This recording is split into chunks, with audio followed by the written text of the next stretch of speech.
you a Roman citizen?" And he said, "Yes." The tribune answered, "I bought this citizenship for a large sum." But Paul said, "But I am a citizen by birth." So those who were about to examine him withdrew from him immediately. And the tribune also was afraid, for he realized that Paul was a Roman citizen and that he had bound him. So I love that exchange between the tribune and Paul, how the tribune says, "Well, I'm a citizen. I bought my citizenship. I bought myself into this. I'm not aware of how large a sum that would have been, but I'm sure it would have been a large amount, because being a citizen is something that you wanted to be, because it afforded you certain rights within the empire, such as you couldn't be whipped and flogged and tortured for no reason. Even crucifixion was something that couldn't be done to Roman citizens, and that's why traditionally we observe that Paul was eventually executed by beheading, because he was a Roman citizen, and that couldn't be done to him. But Paul's response to, "Oh, well, you bought your citizenship. Well, guess what? I was born into it. That's even better. That's an even better way to. He's a true citizen. He had that by birth." So then the centurion, the tribune, they're very afraid. They messed up. This could really have serious repercussions on them, even that they bound him at all without cause. And they were about to do something even worse and beat him and whip him. So that was a big mess up on the centurion's part, and he tries to kind of fix this when he passes Paul off to Felix. And the letter that the centurion writes to Governor Felix really paints himself in a much better light than how the events actually transpired. All right, then in chapter 23, after this had happened, we learn how there is kind of a unified effort with some 40 or so Jewish men who decide that it is their duty and responsibility to kill Paul. There's a plot to kill him. We see this in chapter 23, starting at verse 12. It reads, "When it was day, the Jews made a plot and bound themselves by an oath neither to eat nor drink till they had killed Paul." So I'm just gonna guess here that none of them actually fulfilled that oath, because Paul didn't die here. They didn't succeed in killing him, and I doubt none of them went without eating or drinking.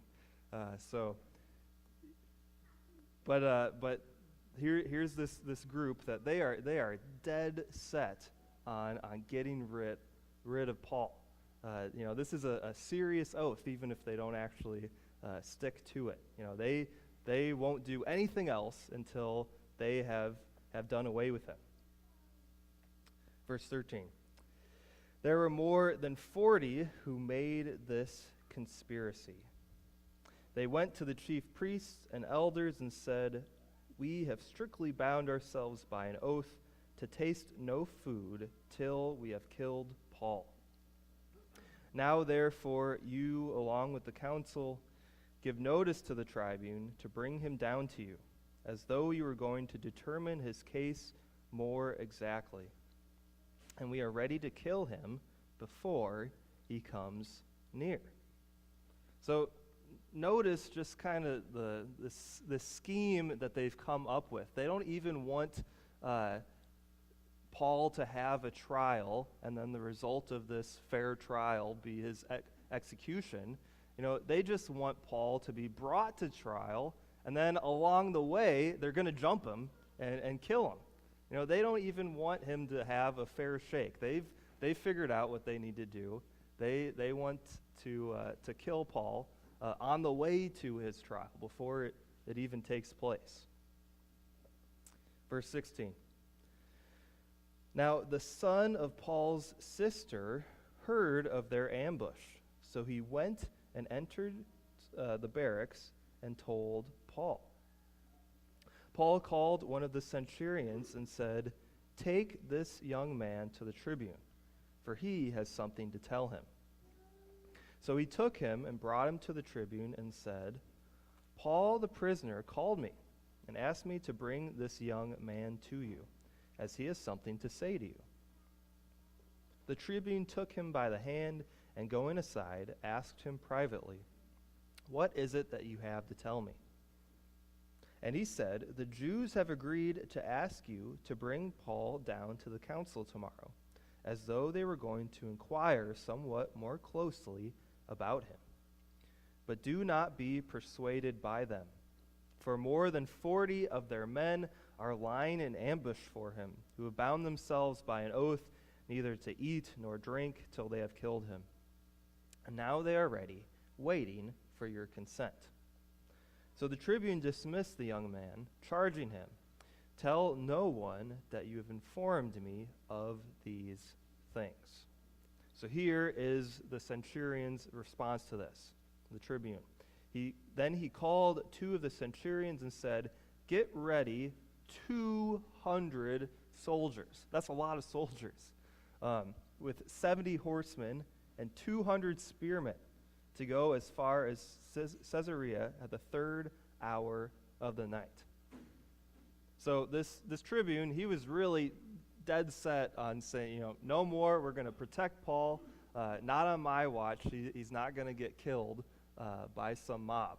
And, 200 soldiers is quite a lot, even to fend off just 40 men who had decided to take this oath to kill Paul. This is a really big force that he's just brought out all the stops. We're going to make sure that Paul is kept alive, and we're going to get him to Felix, and it can be Felix's problem from now on.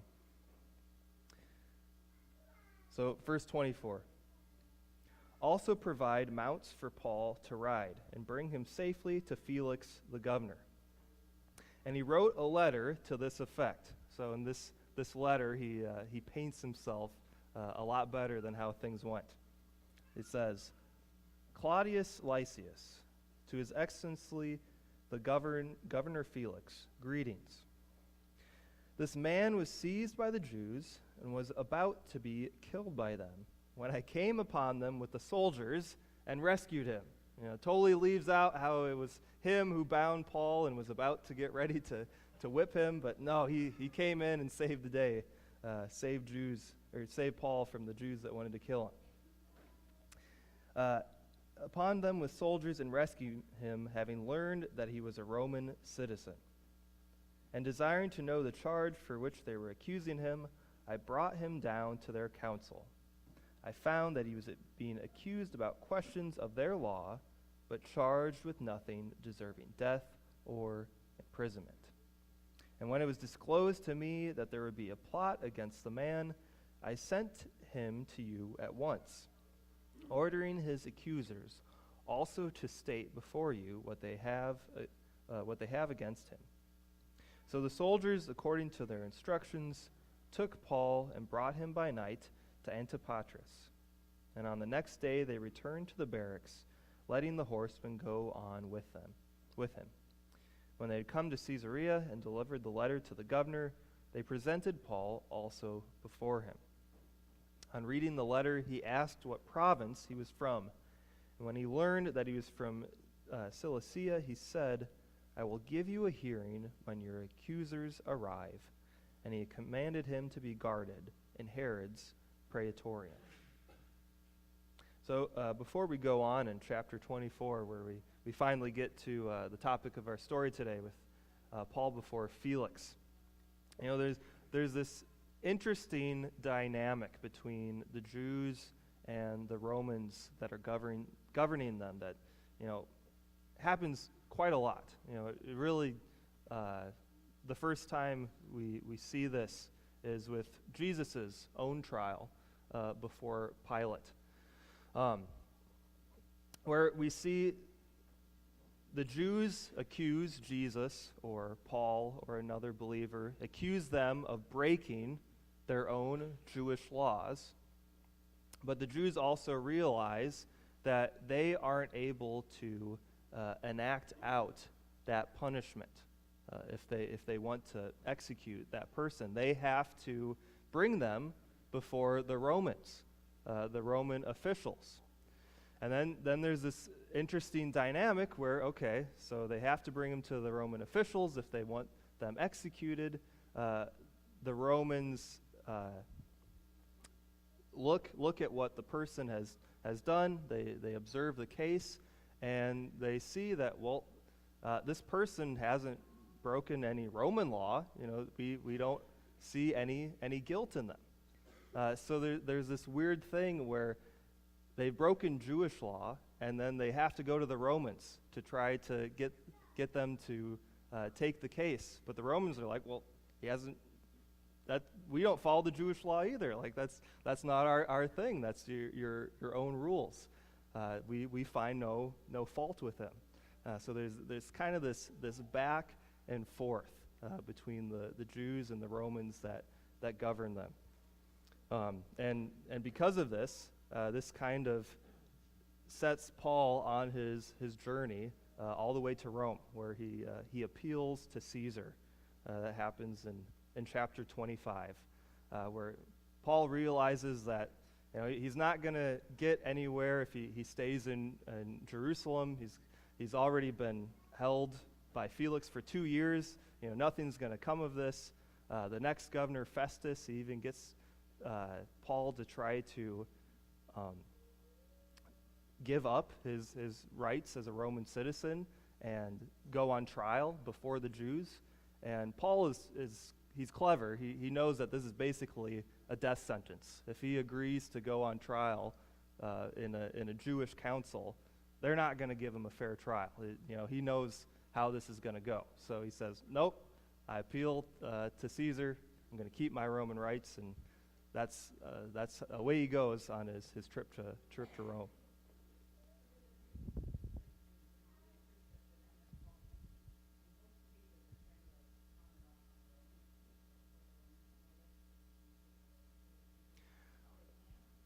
Well, it's because they have to, because they're part of the Roman Empire.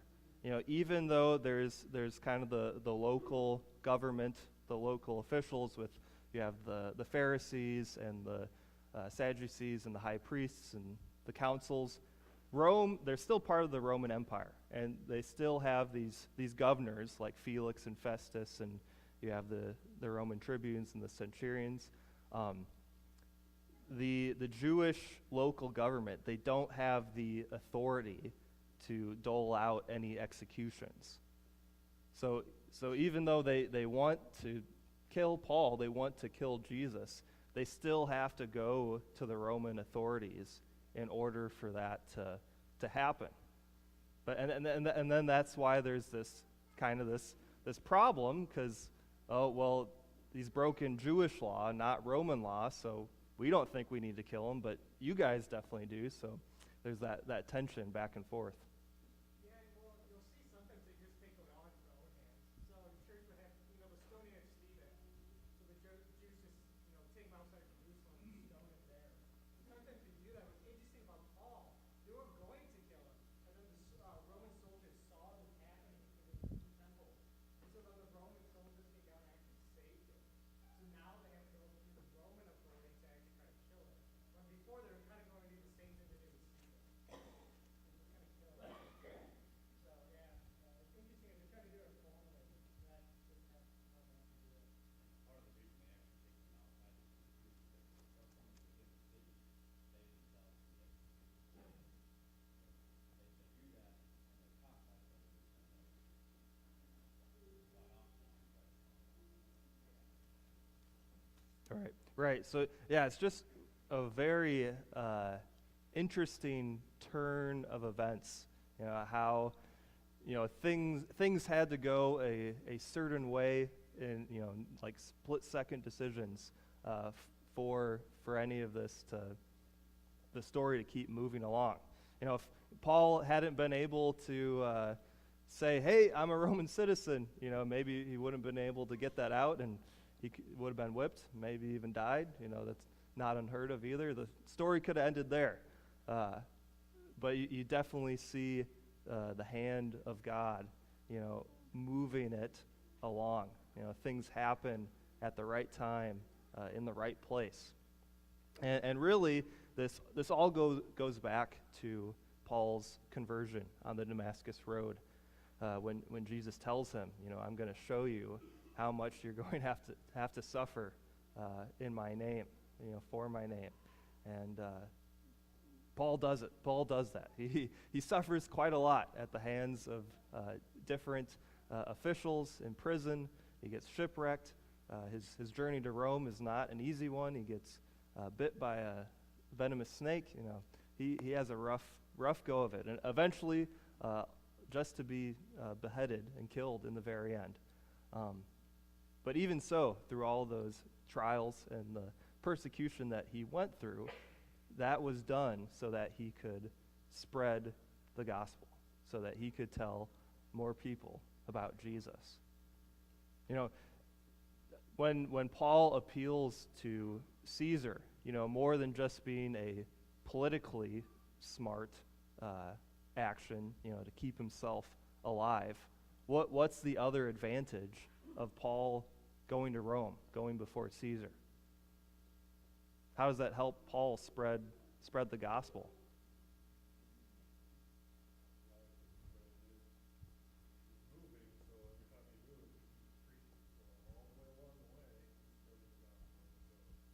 Yeah, exactly. So it keeps him alive so he can still preach the gospel. He's moving along his journey, and the different people that he comes in contact with, he's still able to share the good news.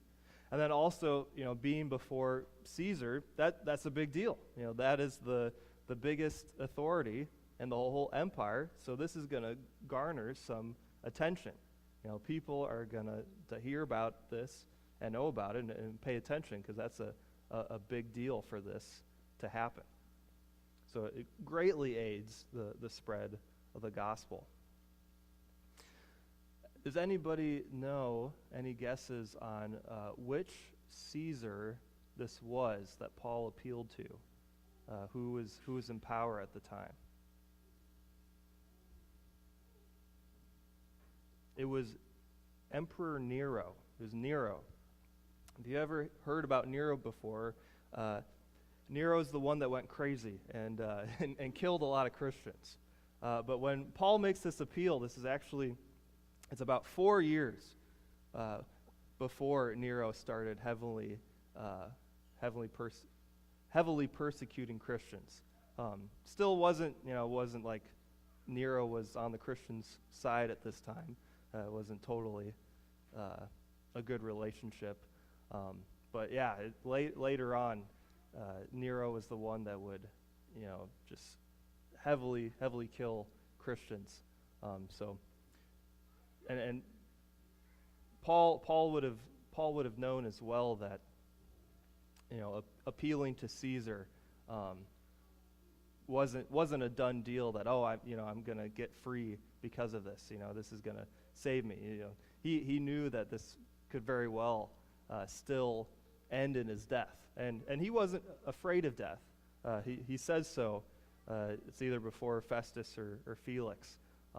He's not afraid of dying, but he wants to still preach about Jesus and share the good news with everyone.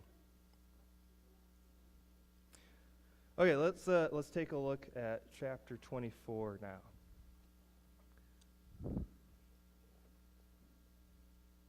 So here is where we see Paul's testimony before Felix and what happened during his captivity after him. So we'll start at the beginning of the chapter, verse 1, chapter 24.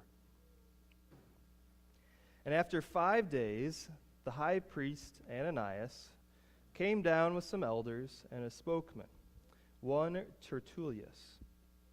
They laid before the governor their case against Paul.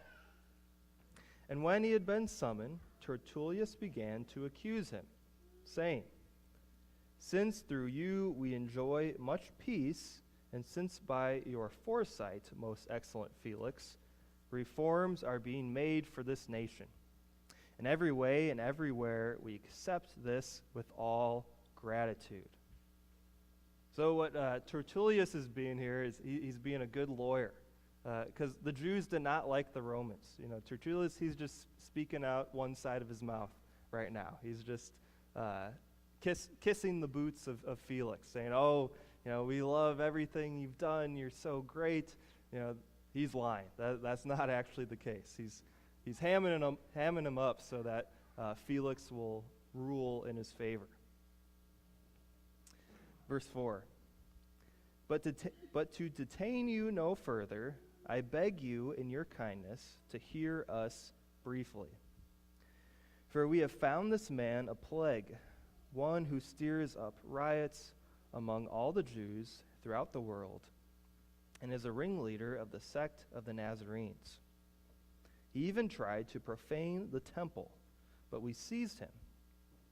By examining him yourself, you will be able to find out from him about everything which we accuse him. The Jews also joined in the charge, affirming that all these things were so. And when the governor had nodded to him to speak, Paul replied, "Knowing that for many years you have been a judge over this nation, I cheerfully make my defense. You can verify that it is not more than 12 days since I went up to worship in Jerusalem. And they did not find me disputing with anyone or stirring up a crowd, either in the temple or in the synagogues or in the city. Neither can they prove to you what they now bring up against me. But this I confess to you, that according to the way which they call a sect, I worship the God of our fathers, believing everything laid down by the law and written in the prophets, having a hope in God, which these men themselves accept, that there will be a resurrection of both the just and the unjust." So there in verse 15, Paul says, which these men themselves accept. Okay, so there were two big groups in Jerusalem at the time of Jesus' ministry, and now here during the time of the apostles as well, first acts of the church. There were two groups, the Pharisees and the Sadducees. Now, the Sadducees, they didn't believe in the resurrection. They didn't believe in a bodily resurrection as we do, where both the just and the unjust, the righteous and the wicked, all will be raised again on Judgment Day, and those righteous will go to life, those wicked will go to eternal death. They didn't believe in that, but the Pharisees do believe in the resurrection. So the Pharisees and Jesus and Paul and the teachings of Christianity, we do have that in common. So Paul is clever in his argument here. He pins it all on the resurrection. He doesn't explicitly mention whose resurrection. It's Jesus's resurrection that makes all the difference, which is the whole main point of Christianity. He just brings up resurrection as a whole, because this is something that the Jews that are accusing him, the Pharisees, this is something that they do agree upon. So Paul is very clever in what he says and what he doesn't say. Verse 16. "So I always take pains to have a clear conscience toward both God and man. Now after several years I came to bring alms to my nation and to present offerings. While I was doing this, they found me purified in the temple, without any crowd or tumult. But some Jews from Asia, they ought to be here before you and to make an accusation, should they have anything against me. Or else let these men themselves say what wrongdoing they found when I stood before the council, other than this one thing that I cried out while standing among them. It is with respect to the resurrection of the dead that I am on trial before you this day. So Paul is being shrewd as a serpent, innocent as a dove here. It's because of the resurrection that he's on trial. But specifically, which he leaves out, is Jesus' resurrection. That's the big deal that's contested here. So then this is interesting here in verse 22, Felix's response. But Felix, having a rather accurate knowledge of the way of Christianity, he goes on to say, so Felix, he did know about the Christian teaching. So, it's possible Paul here was trying to speak a bit cleverly. He's trying to make his case well, and maybe bank on that. Felix is a Roman that doesn't know a lot about all of the details of this dispute between the Jews and this new sect, the Way, the Christians. But he does, so it doesn't quite work. So then Felix, he says, when Lysias the tribune comes down, I will decide your case.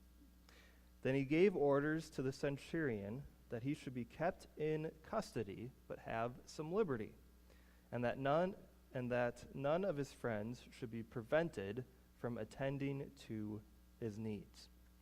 So basically, Paul is put on house arrest. So he's not thrown in the deepest, darkest dungeon. He's put in custody, but he does have some freedoms. His friends are able to come visit him and care for him, and he does have some amenities. And part of the reason for this is, again, going back to Paul's Roman citizenship. Felix wouldn't have been able to just toss him in a hole and forget about him, because that being a citizen is very important, and that comes in to help Paul quite a lot. Verse 24. And after some days, Felix came with his wife, Drusilla, who was Jewish. And he sent for Paul and heard him speak about faith in Christ Jesus. And as he reasoned about righteousness and self-control in the coming judgment, Felix was alarmed and said, "Go away for the present. When I get an opportunity, I will summon you." At the same time, he hoped that money would be given him by Paul. So he sent for him often and conversed with him. When 2 years had elapsed, Felix was succeeded by Porcius Festus, and desiring to do the Jews a favor, Felix left Paul in prison. So we see kind of this interesting dynamic between Paul and Felix. So Felix sends for him throughout these 2 years quite often, to come to teach him about Christianity. And as Paul does this, and teaches on all these different doctrines and topics, I think that's really interesting how Felix's response is. He's alarmed. He's scared, and he says, eventually he's like, "Okay, I've heard enough. Like, go away." I think that speaks to the fact that even the gospel, it can be offensive sometimes, because just acknowledging the fact that you need to be saved, or that you need a savior, also implies that there's something wrong about you. If we need a Savior, that implies that we are sinful. And it also implies that the law shows us that sin and pushes us towards the Savior. So I think that's a real, according to Felix and his sinful nature, that's a real natural response to be like, you're speaking the truth. This is too serious. This truth is hitting me. Like enough. I can't take it anymore. When we go on Jesus door-to-door events with the youth, we've done these here. With the youth, we've gone on trips. You'll run into that sometimes when you're sharing the gospel. Many people, actually, most people that we talk to are very receptive of what we have to share with them and are very kind and courteous. That's the majority. But you'll run into that sometimes where we get to our turn to share what we believe and what Jesus has done for us, and the person at the door, you can tell they'll react of like, I know what you're gonna say, I know what's gonna happen here. Like I don't want any part of this. Like enough. Like that's it. They say good day. You can leave now. They close the door and that's it.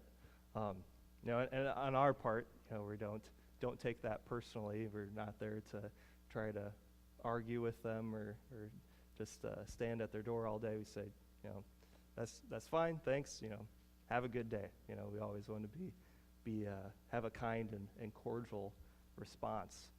But yeah, you'll see this. We've experienced this ourselves, where you get to the gospel, even what Jesus has done for us, as a free gift, totally grace, and still there's something about it where it's just so true, it's so real that it's too much for people to handle sometimes. Especially when you've been blind to it for so long. There's just something so magnificent about the effect of the gospel that for unbelievers it can be hard to hear it.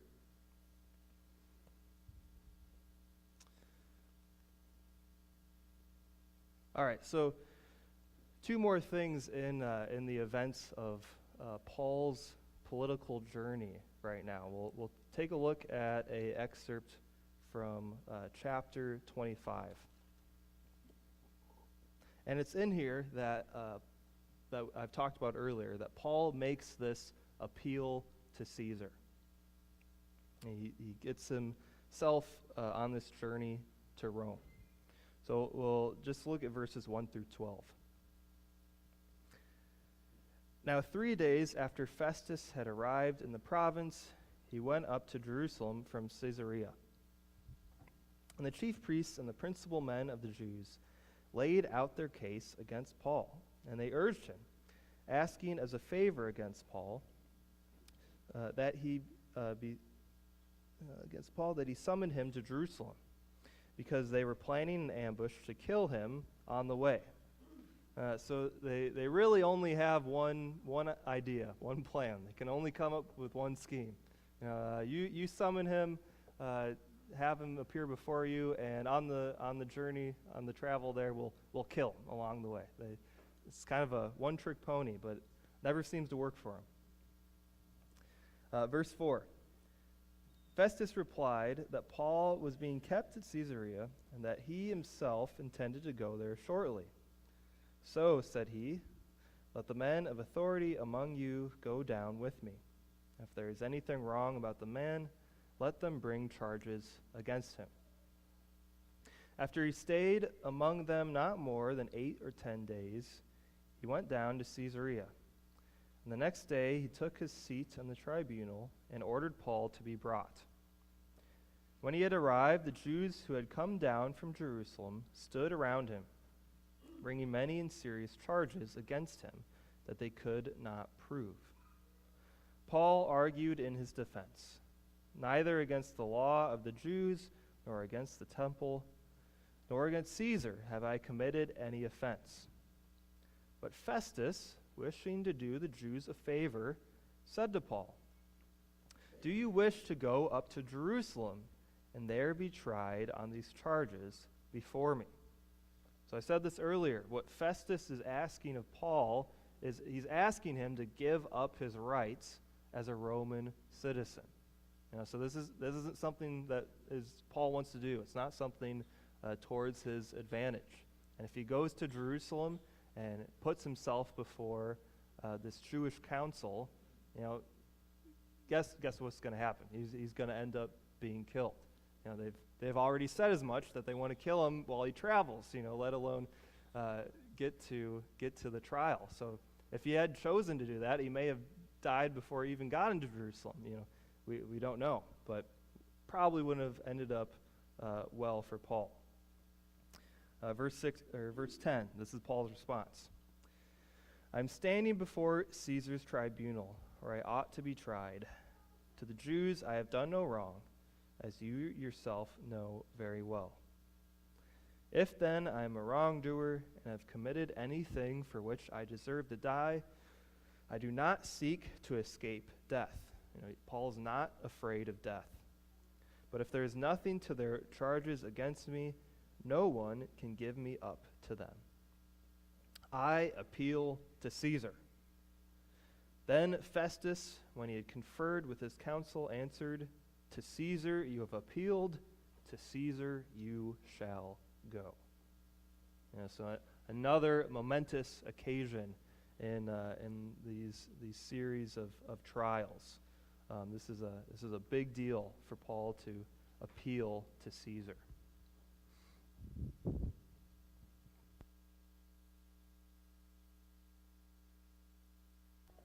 So then in the next chapter, and we won't read the whole thing, here's Paul's last appearance before a Roman official for a while. He then appears before King Agrippa. And basically how this comes about is Festus, so he's trying to decide, okay, Paul wants to go before Caesar, but what do I tell Caesar? What is the actual accusation that's been made against Paul? They still can't figure it out, really. The Jews have their accusations against Paul against Jewish law, but what is the accusation against Roman law that Paul has actually done? Why do they want to kill him? What is the deal here? So he's trying to, figure out, if he's going to go and trial before Caesar, there has to be a law that he's actually broken, right? You just can't send him off and say, well, I don't know, he just wanted to say hi. There has to be a reason that he's moving on to Rome. So Festus then, he elicits the help of King Agrippa. So he's a higher Roman official above him, and he happens to be in the area visiting. And he tells Agrippa, I need your advice on this. I don't know what to do with this. He pawns him off to Agrippa. Paul is your problem now. You figure this out. I just don't know what's going on. So then it's before Agrippa that Paul kind of has one of his most famous testimonies, where he goes the most in depth about his conversion and what Christianity is really all about. This is where he explicitly talks about Jesus and what Jesus has done through the resurrection. Let me find the verse, because I love Agrippa's response to this afterwards, after Paul has given his testimony.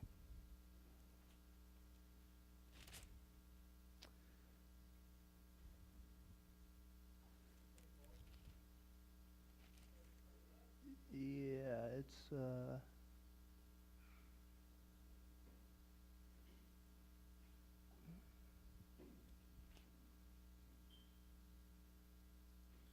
Oh, yeah, at verse 28, yep. And Agrippa said to Paul, "In a short time would you persuade me to be a Christian?" And this is what Paul says. "Whether short or long, I would to God that not only you, but also all who hear me this day might become such as I am, except for these chains." I think Paul's response there is really could be considered the main theme of Paul's purpose as he goes along on this journey and appears before more Roman officials, meets more people, and is able to spread the good news. He wants all to be like himself. He wants all to be a Christian, to be saved. Minus these chains, minus the captivity that he is subjected to. Whether short or long, I would to God that not only you, but also all who hear me this day might become such as I am. Whether it's takes a short time or a long time, I'm still going to preach the good news. I'm still going to tell everybody about what Jesus has done for me, has done for you. And that's what Paul does.